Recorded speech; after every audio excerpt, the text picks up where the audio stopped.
Hello and welcome to your Urban Connection.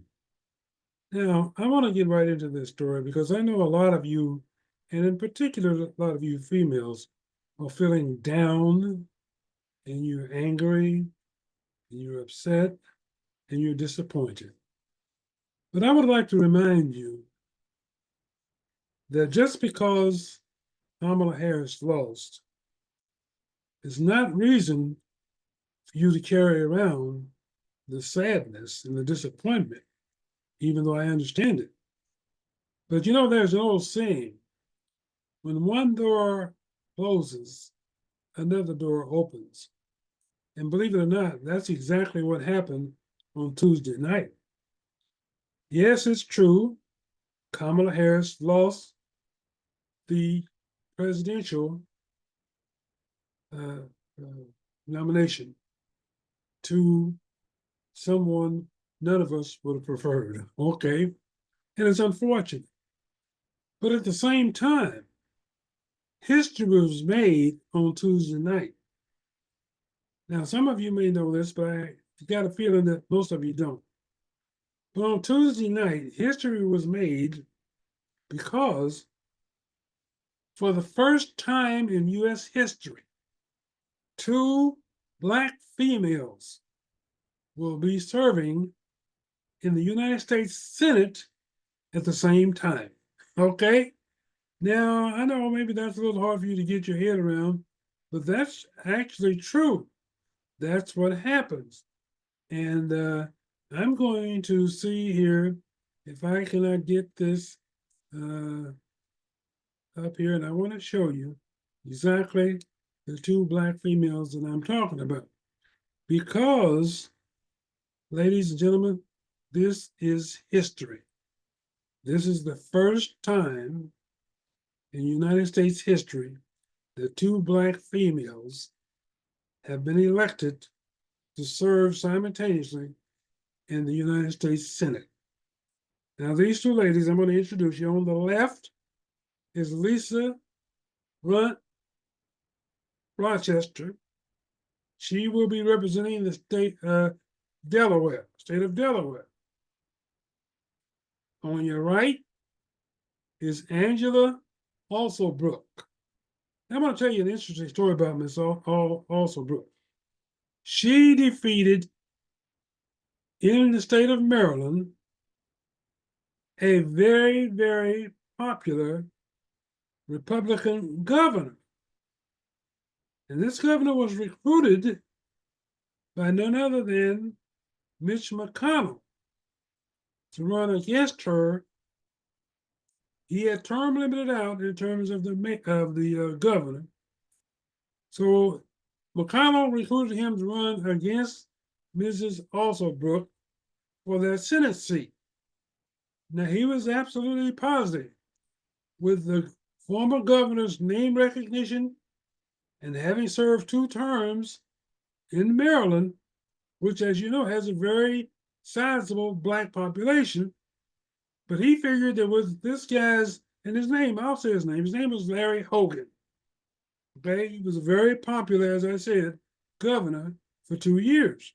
And he had a little bit of popularity in the Black community. But it wasn't enough to overcome this beautiful Black woman that you see on your right, Miss Angela Alsobrook. So there you have something to be proud of, something that you can be happy about. All right. This is a historic moment in United States history in terms of politics in the US Senate. Okay. Now, these two sisters will be joining the 3 or 4 term Cory Booker, who, as you know, is in the United States Senate from the state of New Jersey. So it's going to be very pleasing to many of us to look when this session takes place in January, to look and see 3 people that look like us sitting in the gallery of the Senate. All right. So now, doesn't that make you feel better already? Okay.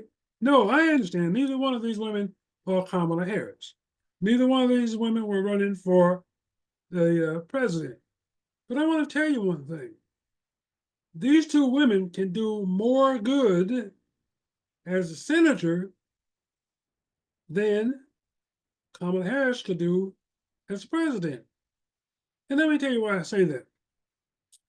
You see, many of you are under the misconception that the president, I don't care if it's Donald Trump, if it's George Bush, if it's Barack Obama, who it is, they do not make law. They do not write laws. It is the Congress. It is the congressmen and the senators that write the laws. They write the bills that you hear of. When you hear of Senate Bills 214 or whatever, that bill is then presented to the president to sign or veto, whichever he or she chooses to do. Okay? But they don't write any bills. They don't make law. And that's where so many people are misled. You see, Trump would have you believe that he can regulate or that he can increase or decrease the price of a gallon of gasoline. He cannot. He cannot. He has no say so in that whatsoever. Congress would have to pass a law to either deregulate or regulate the oil companies in the United States of America, because they are the ones that hold the key to whether or not the price of a gallon of gas goes up or goes down. The president has no say whatsoever. Now, he might lie to you and tell you, but I don't care what president it is. If it's Trump, if it's Bush, if it's Biden, I don't care who it is. They have no authority to determine what the price of a gallon of gas will be. Nor do they have the authority to determine the price of a gallon of milk. Now, they might tell you so, but they can't do it. Okay? So I'm happy to report tonight the election of these two African American females. Both of them, look, aren't they beautiful? Both of them are just good looking, and they're intelligent, and they're smart. And I can almost guarantee you they're going to be an asset to the United States Senate starting January 20th. They'll be sworn in. Okay?